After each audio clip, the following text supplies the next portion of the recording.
اسلام کا تیسرا اہم رکن زکوٰۃ۔ اس شخص کی کوئی نماز نہیں جو زکوٰۃ نہیں دیتا۔ ارشاد نبوی صاحب نصاب شخص کے مال پر سال گزر جانے پر زکوٰۃ نکالنا فرض ہے۔ بارک و تعالیٰ نے ہر انسان کے ذمے 3 قسم کی عبادت فرض کی ہے: 1 جانی عبادت، 2 بدنی عبادت، 3 مالی عبادت۔ زکوٰۃ مالی عبادت کا نام ہے۔ حدیث شریف میں اسلام کے 5 بنیادی ارکان بتلائے گئے ہیں، جس میں ایک اہم رکن زکوٰۃ ہے۔ حضور اکرم صلی اللہ علیہ وسلم نے فرمایا کہ اسلام کی بنیاد 5 چیزوں پر ہے، جن میں اللہ تبارک و تعالیٰ کی توحید کی گواہی اور حضور اکرم صلی اللہ علیہ وسلم کی ذات بابرکات کے متعلق اس بات کی گواہی کہ وہ اللہ تبارک و تعالیٰ کے سچے رسول ہیں۔ نماز قائم کرنا، زکوٰۃ دینا اور رمضان شریف کے روزے رکھنا اور حج کا فریضہ ادا کرنا شامل ہے۔ زکوٰۃ کی فرضیت نہ صرف کہ امت محمدیہ پر ہوئی ہے، بلکہ تمام انبیاء کرام کے ادوار و ازمنہ میں زکوٰۃ ہمیشہ فرض رہی ہے۔ بنی اسرائیل کے تمام انبیاء کرام کی شریعتوں میں نماز اور زکوٰۃ فرض رہی ہے۔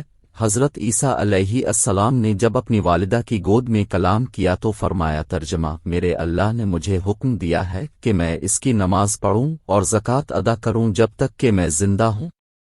کاف و تعالیٰ نے قرآن کریم میں تمام انبیاء کرام کو نماز کا ایک اجتماعی حکم دیا، ترجمہ: اور ہم نے تمام انبیاء کرام کو بذریعہ وہی حکم دیا تمام اچھے کاموں کے کرنے کا اور نماز پڑھنے کا اور زکوٰۃ دینے کا۔ قرآن کریم میں اللہ تبارک و تعالیٰ اپنے پیارے پیغمبر کو ارشاد فرما رہے ہیں، ترجمہ: اے میرے پیارے پیغمبر، اپنے اصحاب کے مال سے صدقہ، زکوٰۃ وصول کیجیے اور ان کے مالوں کو پاک کر دیجیے۔ زکوٰۃ کا دوسرا معنی بڑھانا ہے۔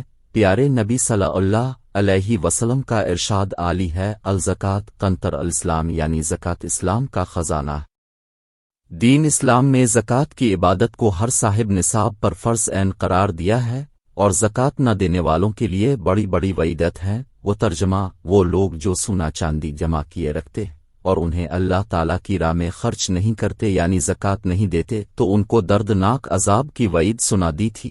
حضور اکرم صلی اللہ علیہ وسلم نے نماز اور زکوٰۃ کی اہمیت کے پیش نظر ارشاد فرمایا، ترجمہ: اس شخص کا کوئی دین نہیں جو نماز نہیں پڑھتا، اور اس شخص کی کوئی نماز نہیں جو زکوٰۃ نہیں دیتا۔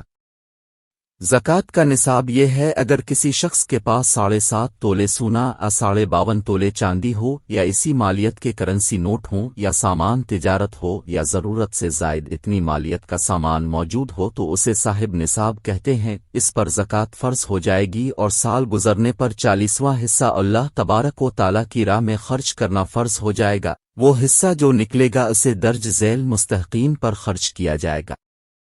یہ صدقات یعنی زکوٰۃ اور صدقات واجبہ نافلہ فقراء، مساکین، عاملین اور مولف القلوب غلاموں کو آزادی حاصل کرنے مقروض لوگوں اور اللہ تعالیٰ کی راہ میں نکلے ہوئے لوگوں اور مسافروں کے لیے ادائیگی۔ زکوٰۃ کے بہت سے اسرار و مسالے ہیں۔ زکوٰۃ سے تزکیہ نفس ہوتا ہے۔ زکوٰۃ دولت کی بیماریوں کا علاج ہے۔ زکوٰۃ کے بہت سے معاشرتی فائدے ہیں۔ زکوٰۃ گداگری کے خاتمہ کا بھی ذریعہ ہے۔ زکوٰۃ ایک بہترین معاشی محرک ہے۔ زکوٰۃ سے ذخیرہ اندوزی کا بھی خاتمہ ہوتا ہے۔ زکوٰۃ غیر فطری معاشی عدم مساوات کا بھی خاتمہ کرتی ہے۔ زکوٰۃ کی ادائیگی کا طریقہ کار: ہر صاحب نصاب شخص پر جب اس کے مال پر سال گزر جائے تو زکوٰۃ نکالنا فرض ہو جاتا ہے۔ اب اگر نیت زکوٰۃ کی کر کے ایک ہی دفعہ نکال کر تقسیم کر دے تب بھی درست ہے۔ رقم نکال کر علیحدہ ایک جگہ رکھ دی اور تھوڑی تھوڑی دیتا رہا تب بھی درست ہے۔ اس کے لیے نیت زکوٰۃ کرنا ضروری ہوگا۔ اگر تمام زکوٰۃ نکال دی تھی اور تقسیم بھی کر دی تھی، اب اس پر جب سال گزرے گا تو تب ادائیگی زکوٰۃ فرض ہوگی۔ ایک شخص زکوٰۃ دے چکا تھا اور اسے کوئی بہت اہم جگہ ضرورت والی نظر آ گئی، تو اب وہ اگلے سال کی جو زکوٰۃ نکلنے کی توقع ہے پیشگی نیت کر کے اس وقت بھی دے سکتا ہے۔ دینی مدارس کے طلباء کے لیے مدارس میں بالضرور زکوٰۃ جمع کرائیں۔ اس مصرف پر خرچ کرنا بہت بڑے اجر کی بات ہے۔ اللہ تبارک و تعالی ہمیں عمل کرنے کی توفیق عطا فرمائے۔